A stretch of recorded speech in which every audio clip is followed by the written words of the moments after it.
These are completely different devices. One of them is a smartphone, and one of them is a smart camera. We get that. But they've each been touted as delivering an excellent photo shooting experience, and that's what we're here to test. I'm Michael Fisher, this is Pocket Now, and this is Samsung Galaxy Camera versus Nokia Lumia 920.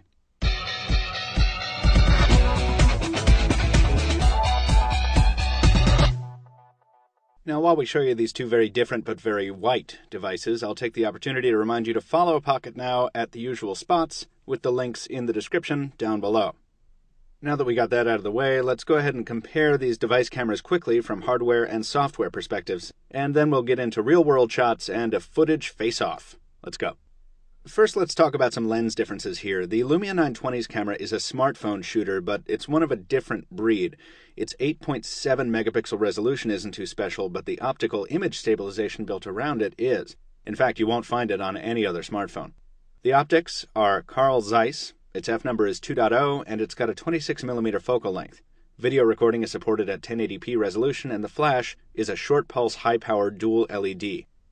On the software side, there's very little here to set this apart from any other Windows phone. Hopping into the photo settings reveals the stark Windows Phone interface with scenes, ISO adjustment, exposure control, white balance control, and a few other settings. We also have access to Windows Phone's lens functionality here, which on a Nokia device especially means a whole lot of added functionality via third-party apps.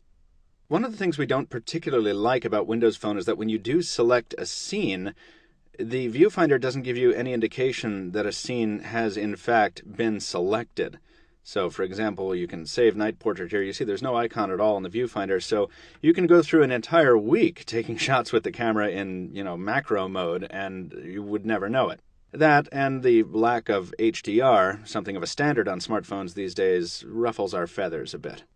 Switching to the Galaxy camera, we've got a whole nother ballgame here. The sensor on this sucker is 16.3 megapixels with this huge extendable lens providing 21x optical zoom ability. The lens is wide angle at 23 millimeters with a focal length equivalent of 23 to 483 millimeters. It also shoots video in 1080p. The extendable flash is a proper Xenon module. Samsung has optimized Android Jelly Bean for the Galaxy camera, and the modifications are exceedingly apparent in the viewfinder, where 15 smart modes are available. Anything from macro to backlight to long exposure and more. And yes, HDR is available here, masquerading as something called rich tone. In addition to the smart mode, Samsung offers something called expert mode, which calls up a nice approximation of manually turnable lens elements. This is basically a much fancier looking way of adjusting ISO and exposure, which we can still do in the Lumia, but the settings here are broader because of the more advanced camera, and advanced users can also change their aperture settings. It's the kind of granular control you expect from a camera designed for what I'll call the expert amateur, if that makes sense. Unfortunately, I'm only an intermediate amateur, and so I did most of my shooting with the Galaxy camera and Lumia 920 in automatic modes. The first thing you'll notice in the photo comparison is the Galaxy camera's substantially wider field of view, capturing more along the sides than the Lumia's smaller lens can. Also, while you're not always going to make use of the Galaxy camera's super extending zoom lens, the 21x zoom capability does come in handy sometimes. And of course, it beats the pants off the Lumia's digital zoom, which is basically just cropping. The Lumia wins, though, on night shots, beating the Galaxy camera as handily as it beats any other device in low-light conditions. Even in night mode, the Galaxy camera couldn't pull much detail out of this dark basement. The Lumia 920 in the same mode almost made it look like I'd turned a light on. Nokia continues to excel in this department. In better lit conditions, the results are harder to quantify. The Lumia sometimes delivers warmer colors and sometimes it doesn't. Both cameras shine in the daylight. Colors are well saturated without being too blown out. Contrast is good, and so is white balance.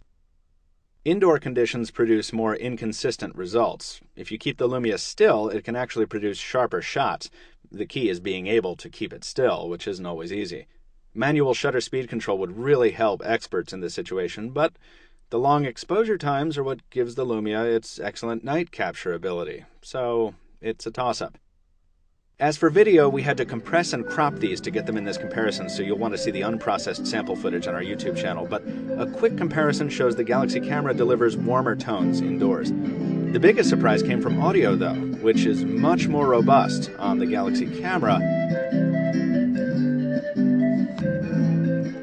than on the Lumia 920. Now, maybe this is a side effect of those concert filming modifications Nokia was recently talking about. Who knows? In sum, each of these devices delivers a good, bordering on very good, camera experience for its respective category. Each has its sweet spots and particular preferences, and a more experienced photographer could do much more than I could do in this quick comparison. And each has room for improvement. You'll probably never be in a situation where you're choosing one of these over the other, but if you're planning on buying either, we hope you found this quick comparison useful. But where's the real PureView versus Galaxy camera comparison, you ask? Well, we know this is not necessarily the PureView versus Galaxy camera comparison you were looking for, but stay tuned for more, because in the coming weeks we absolutely will be putting the Galaxy camera up against the real beast from Nokia, the 808 PureView. Stay tuned for that. To avoid missing it, follow us at the links down in the description. If you like this video, give us a thumbs up. And once again, I'm Michael with Pocket Now. Stay tuned for a lot more. Thanks for watching.